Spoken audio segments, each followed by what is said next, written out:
김태현의 정치쇼.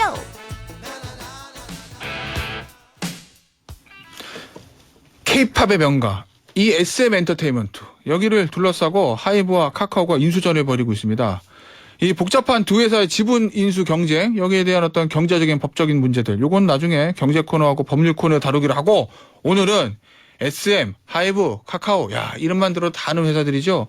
이 K-팝 산업 요 자체에 대해서 한번 이야기를 나눠보도록 하죠. SBS 연예뉴스 기자 강경훈 기자 나오셨습니다. 안녕하세요. 네, 안녕하세요. 강경 기자입니다. 아유 오랜만에 뵙습니다. 네. 자, 일단은 이거 사실은 모든 우리나라의 저 아이돌 팬들뿐만 아니라 네. 전 세계 팬덤들이 지금 관심을 가지고 있는 사건 뉴스잖아요. 요 한 달 가까이 이어지고 있는 SM 사태, 네. 요 시작부터 현 상황까지 좀 짚어보도록 하죠. 네. 예, 근데 제가 제일 궁금한 건 네네. SM 대표 프로듀서 이수만 선생님, 이수만 회장님 이렇게 부르잖아요. 네. 그리고 요번에 카카오 저 SM의 공동 대표 중에 한 사람이었던 이성수 대표는 네. SM 이수만 회장의 처조카. 네. 대학 졸업하고 나서 SM에 들어와서 계속 그 자리에 올라갔다. 또 한 명의 공동대표 타경준? 이분도 첫 직장이 SM이고 매니저부터 시작해서 거기까지 올라갔다. 그러면 이수만 회장하고 동거동록했던 사람들인데 그렇죠. 이 사람들이 왜 갑자기 이수만 회장을 내보내기로 했느냐. 네. 이게 저는 궁금하더라고요. 그렇죠. 네. 많은 왜 그랬어요? 분들이 좀 궁금해하죠. 한마디로 왜 그러면은 두 사람이 이수만 그 뭐 회장이라고 할 수 있죠. 네. 이수만 회장의 등에 칼을 꽂았느냐. 어. 거기에 대해서 많이 궁금해하는 것 같습니다. 여기에 대해서는 이제 SM엔터라는 회사를 좀 찾아볼 그 좀 필요성이 있는데요. 이수만 같은 경우에는 SM이라는 회사를 본인이 미국 유학 갔다 와서 만들었죠. 네. 직접 만들었고 1호 가수가 현진영이었고 본인의 이름을 따서 SM이라고 지었고 굉장히 좀 성공을 했습니다. 사실 하이브가 등장하기 전까지는 SM은 부동의 일이었거든요. 그런데 불구하고 이제 SM이 위기를 맞게 됩니다. 사실 그 위기에 대한 뭐 전조 증상 계속 있었던 것 같아요. 그래요? 네. 거기에 중심에 라이크 기획이라는 게 있습니다. 아. 이 라이크 기획이라는 거는 이수만 회장이 지분을 100% 가지고 있는 회사예요. 그리고 사실 이 SM에서 이수만은 어떠한 직함도 직책도 없는데 네. 이 라이크 기획을 통해서 프로듀서를 전담하고 있다 보니까 가수들이 뭐 이수만 회장을 다 선생님이라고 네, 말씀하신 그렇게 대로 부르죠. 네. 그렇게 불러왔던 겁니다. 그런데 이제 문제는 이제 행동주의의 이제 온라인 행동주의 펀드. 네. 행동주의 펀드가 계속해서 문제 제기를 하게 됩니다. 라이크 기획이라는 이수만 회사가 너무나 좀 비정상적이라는 거죠. 어떻게 한 해에 수백억씩 그렇게 가져갈 수가 있느냐.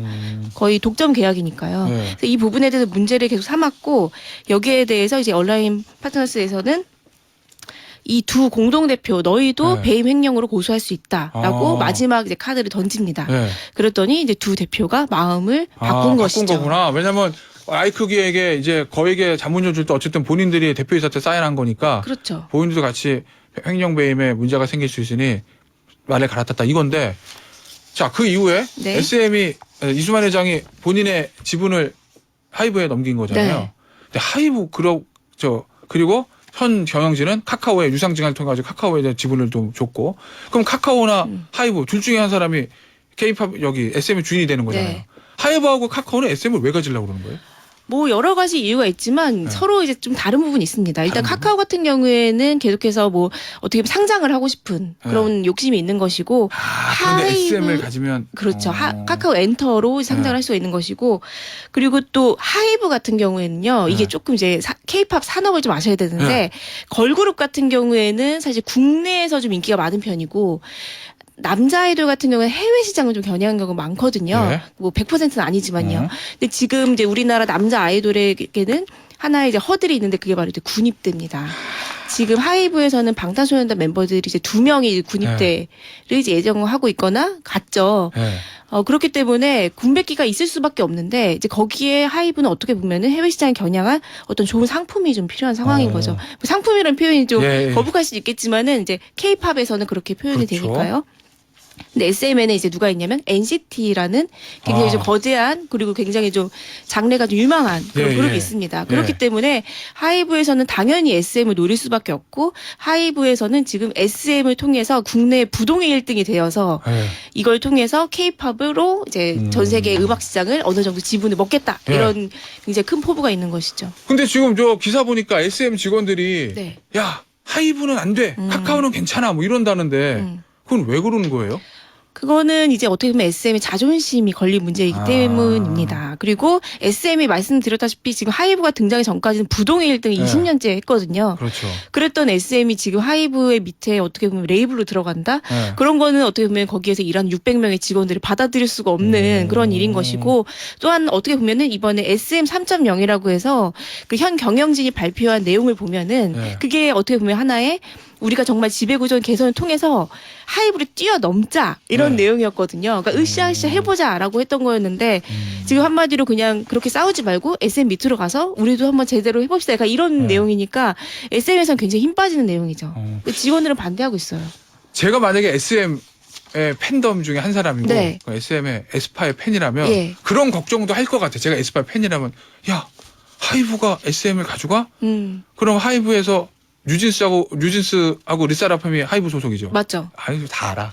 잘하시는데요. 네, 잘하죠. 생각보다. 네. 아 그러면 나는 에스파 네. 팬인데 하이브가 SM을 가져가면 나중에 앨범 발매할 때 모든 좋은 혜택은 아무래도 뉴진스나 르세라핌이 가져가고 우리 에스파 언니들은 뒤로 밀리는 거 아니야? 네. 이런 걱정들도 당연히 하죠. 그럼요. 굉장히 제일 크게 하고 있고, 어떻게 보면 지금 SM의 팬덤의 제 움직임을 좀 보니까 SM 현 경영진 쪽을 좀 따르고 있는 것 같아요. 그런 지금 측면이 딱 있구나. 말씀하신 변호사님 K-팝 네. 잘 알으신데 잘합니다 저는. 네, 좋아합니다. 지금 네. 그런 부분 때문에 굉장히 좀 고민을 하고 있는 부분이 있고, 예. 그리고 특히나 이제 그런 부분에 있어서 이제 팬심을 잡아야 되거든요. 이게 다른 산업이랑 좀 달라서. 맞아요. 이 팬덤이 무너지면은 이게 맞습니다. 뭐 되는 게 아니니까. 맞습니다. 예. 그렇기 때문에 그런 부분을 걱정을 하고 있고, 하이브에서는 우리는 단독 레이블에 대해서는 절대로 손에 대지 않겠다. 단독 이렇게 얘기하고 있어요. 공언은 하고 있습니다. 그런 거 있잖아요. 저 SM 엔터테인먼트 보면 독특한 본인만들만 스타일이 있다. 뭐 제가 보니까 약간 가사도 약간 난해한 것 같고. 세계관이라고. 그 합니다. 세계관 있고 중간에 음악 무슨 저 EDM 나오다가 갑자기 락 버전 나오고 이런 독특한 스타일이 있잖아요. 맞습니다. 그게 유지될 수 있느냐 뭐 이런 걱정들도 하던데. 그렇죠. 팬들은. 그러니까 SM이 지금까지 추구해온 이제 세계관이라는 네. 것이 있고, 이제 SM만의 어떤 독특한 문화도 있고, 이제 그런 부분들이. 들으면 대충 알아. 이건 SM 노래인지 그렇죠. 아니지. 하이브 노래인지 YG인지 YG JYP인지 노래인지. 너무 다르잖아요. 네, 네. 그러니까 그런 부분들이 어떻게 보면 하이브 천하에서 유지가 될 수 있겠느냐, 너무 독과점 아니겠느냐, 네. 이런 거에 대한 우려는 당연히 있죠. 소속 아티스트들 만나보셨어요? SM? 지금 소속 아티스트 굉장히 말을 아끼고 있고요. 그렇겠다. 지금까지는 계속 어느 시상식 가면 선생님 감사합니다 했지, 지금은 아무 말도 하고 있지 않은 상황입니다. 자, 카카오는 어때요? 지금 카카오 쪽 분위기는? 카카오는 지금 굉장히 좀 어떻게 보면 다 잡은 물고기를 놓치게 된 셈이니까요. 너무 큰 경쟁자가 네. 들어와서. 사실 이수만 회장이 저는 정말 대단하다고 생각한 게 네. 병원에 입원했다고 했거든요. 네. 근데 갑자기 하이브에다 이제 주식을 주겠다라고 이제 발표한 거여서 어떻게 보면은 굉장히 큰 반전의 카드를 준 거여서 카카오 입장에서는 지금 쉽게 갈 줄 알았던 고속도로인 줄 알았는데 굉장히 네. 꼬불길로 가고 있다. 쉽지 않다. 보고 있습니다. 지금 어쨌든 지금 하이브가 일대주도 일단은 등극을 한 거잖아요. 네, 현재로서. 맞습니다. 하이브 입장은 뭐예요? SM에 대한 어떤 저 독립성 보장한다는 거야? 아니면 야 우리 밑으로 들어왔으니까 다 이제 하이브로 바꿔 이런 거? 네, 당연히 전자죠. 네, 당연히 독립성 그렇겠죠? 보장하고 네. SM 원하는 거 다 하게 해주겠다. 이렇게 얘기를 하고 있죠. 알겠습니다. 그런데 이런 걱정들도 하잖아요. 하이브가 만약에 SM을 가지면 너무 큰 공룡이 탄생하는 거라서 우리나라들 보면은 중소기획사들 그러니까 네. 하이브까지 해서 4대 기획사가 아닌 그 자신만의 색깔이 있는 중소기획사들이 살아날 수 있을까 뭐 이런 걱정들도 하던데. 그렇죠. 중소기획사들이 사실 문제예요. 아. 지금 독과점이 너무 심해지다 보면은 지금도 기회가 없다고 보는데 네. 그 이제는 더더욱 없어지는 거 아니냐. 정말 이제 하이브 천하가 되는 거 아니냐. 이런 거에 대한 걱정은 당연히 있는 것 같고요. 근데 또 해외 시장을 좀 놓고 보면은 K-팝이 해외에서 더 큰 어떤 헤게모니 장악하려고 하면은 더 큰 레이블이 있어야 되는 거 아니냐. 이런 부분도 당연히 좀 가능성 있는 얘기인 것 같고요. 주말에 어떤 조한 신문 보니까 거기도 K-팝 특집을 쫙 썼더라고요. 네. 3년 4을 거쳐서 보니까 지금은 K-팝이 어느 정도 한계에 부딪힌 것 같다. 예를 들면 이런 얘기였어요. 싸이와 BTS 이후에 네. 전 세계인이 따라 부르는 K-팝 노래가 없다. 뭐 이런 거. 네. 그리고 기존의 성장 방식이 이제 뭔가 한계에 부딪힌 거 아니냐. 뭔가 이제 변화가 있어야 된다. 네. 이런 지적들 하던데 맞나요? 그게 뭐 이게 지금 K-팝이 정말 주류가 되는 것이냐, 아니면 네. 정말 특정 가수의 인기가 K-팝의 멱살을 자꾸 끌어온 것이냐에 아. 대한 부분인 것 같은데요. 제가 얼마 전에도 라스베가스에 가서 뭐 팬덤 같은 거 취재를 많이 해봤을 때 그렇진 않은 것 같아요. K-팝의 저변은 확실히 넓어지고 있는 넓어지고 사실이고요. 맞다. 예. 매니아층에 있었던 이제 그런 문화에서 지금은 주류로 가는 쪽에 있다. 이렇게 보는 게 더 많은 것 같습니다. 이번 사실 SM하고 하이브의 요 사태, 뭐 카카오까지 결국 이제 승자가 결판이 날 거고 시간이 지나다 보면 이게 잘 되는지 안 되는지 결과는 나오겠지만 요거를 이제 K-팝의 성장통이라고 보시는 분들도 있잖아요. 네. 요게 역효과가 아니라 그래도 역기능이 아니라 순기능으로 잘 유지가 되려면 뭐가 필요해요 지금? 지금 필요한 것은 많죠. 사실 어떻게 보면 이수만 회장이 끌어왔던 이 아이돌 시장에 대해서 분명히 병폐가 있었다는 게 드러났잖아요. 사실 어떻게 보면 우리가 먼저 병폐를 드러냈고 거기에 대해 개선책을 또 스스로 내고 있어요. 네. 그런 부분은 좀 긍정적으로 받아들여도 될 것 같아요. 그리고 우리가 K-팝에서 어떤 위치를 갖기 위해서는 지금의 시스템보다는 조금 더 선진적인 시스템이 필요하다는 것도 공감되어 있는 것 같고요. 그 선진적인 시스템이라는 건 연습생 들어와서 장기 계약해가지고 계속 막 돌리고 뭐 이런 거 말씀하시는 건가요? 그 시스템?